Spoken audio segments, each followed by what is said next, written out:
Greetings, students. Mr. Little here, and today on this History Bite, we're going to look at Chapter 24, Part 3, Ecology and Economics of the Colonized Americas.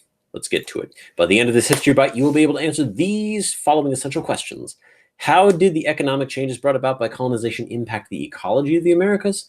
And how did economic changes brought about by the colonization lead to further social changes in the Americas? So let's talk quick about economic goals. It is key to remember that most colonization efforts in the Americas, no matter who they were being done by, were in efforts to make money. There's very few exceptions to this. Like, for example, in the United States, we like to think about the Pilgrims coming to seek religious freedom, and that is true, but they were a very small group in a very large colonization process. Whether it was by royal decree, such as in the Spanish colonies, or the joint stock companies like the Dutch West India Company that occupied parts of Brazil, almost all European nations were following a policy of mercantilism. That is, they wanted to use their colonies as a source of wealth and a market to sell their goods. This was across the board. No country was not doing this during this time. And hence why in most colonies, the population was mostly young men and fortune seekers, not whole families. We've talked a little bit about this already. And also why, when the natives resisted, didn't want to do that hard labor, or died off, African slaves were imported as a source of labor. It is important to keep in mind that extracting wealth was like front of mind for most colonial administrators and colonial powers. The one exception might be the Pilgrims, but even then, I mean, building a new society is going to take some wealth extraction. So something to keep in mind. And just to help illustrate mercantilism, I've said this a few times and it may not be totally clear.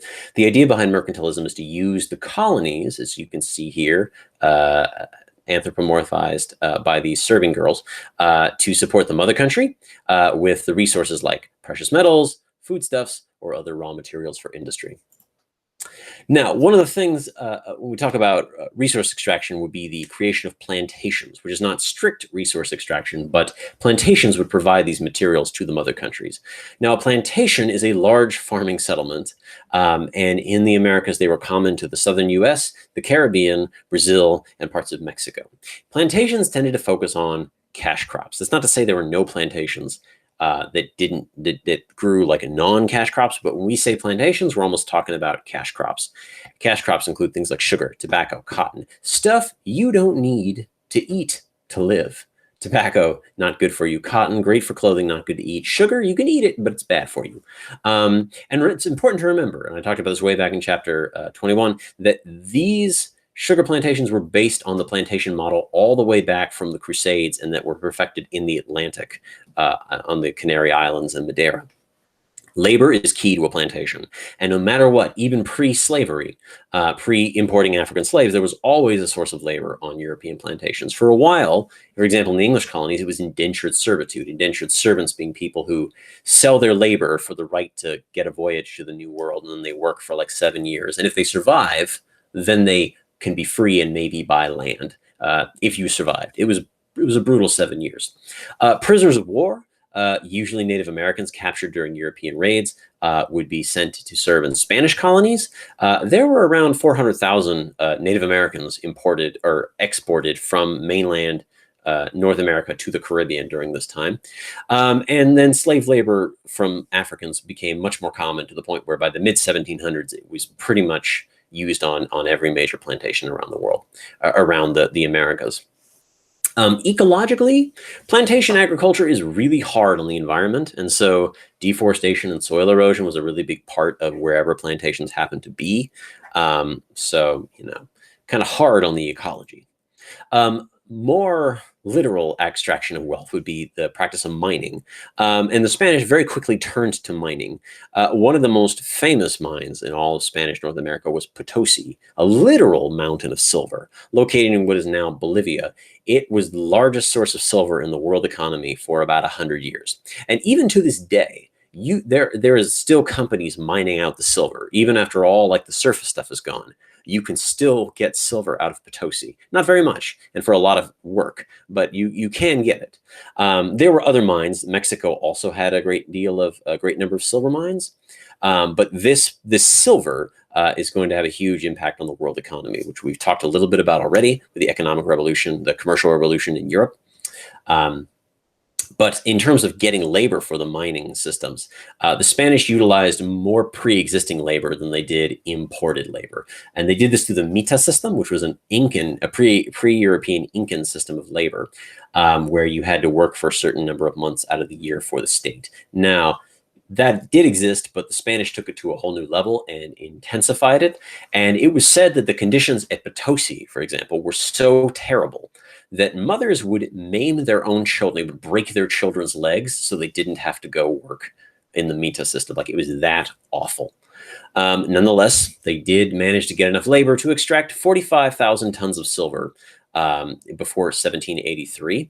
And it's important to remember that silver financed a lot of Spain's really expensive wars, as well as sparked the Galleon system, which, by the way, that silver was sent across the Pacific to Manila in the Philippines and then traded to China for goods that were then sent back to Europe, things like porcelain, tea, spices.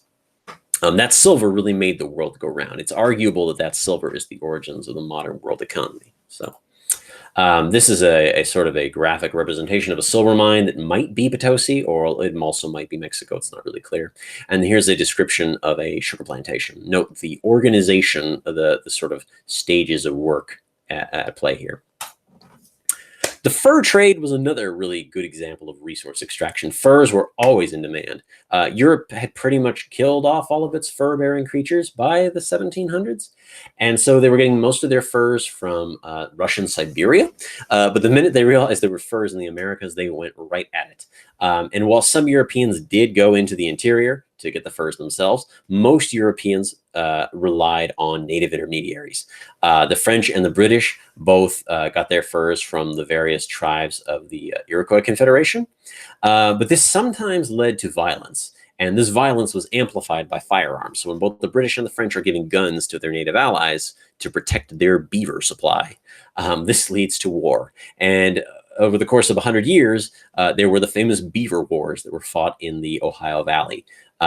This is also the same time as the crisis of the 17th century. So it's in America too, don't forget. And there was just this large conflict over the source of beaver fur. An interesting social impact of this competition over beaver fur was the fact that women's roles in the tribes were greatly reduced. So pre-European contact, hunting was important, but it wasn't everything to most Native American tribes.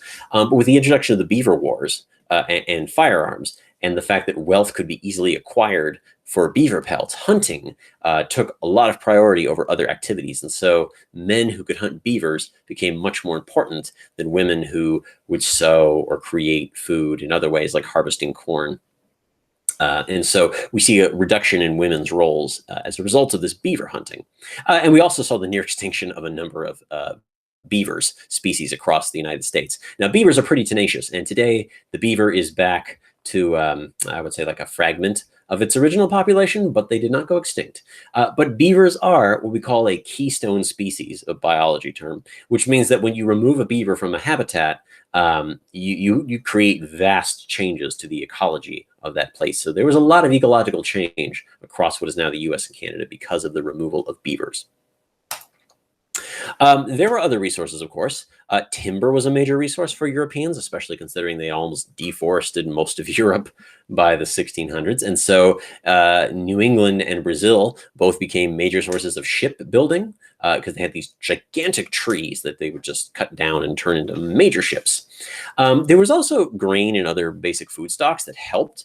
European consumption of meat skyrocketed because now they could export dried salted pork back to Europe, as well as the fact that pigs and sheep and goats and cows could be raised very easily in the Americas. Lots of wide open land once you removed the locals that were living there. One of the things to note, and we will talk more about this when we get to chapter 29 with the Industrial Revolution, is that the Americas, specifically for Europe, provided what are called ghost acres. That is, the food that came from the Americas that fed the population of England made it possible for the population to grow larger than it would have normally, and was one of the factors that led to the Industrial Revolution. So it's really important to keep that in mind. When we talk about like the causes of the Industrial Revolution, you can trace it all the way back to the Americas. Here's a depiction from 16th century Spain of natives being forced to build ships. And here is a independent homestead in the English North America. This is also a map of where all the beaver fur went. These are the major hunting areas of beavers, and this is where all of the fur went out of the Americas. So you should be able to answer those first two questions from the beginning of the History Bite. I want to thank you for joining me. I'm Mr. Little, and I will see you next time.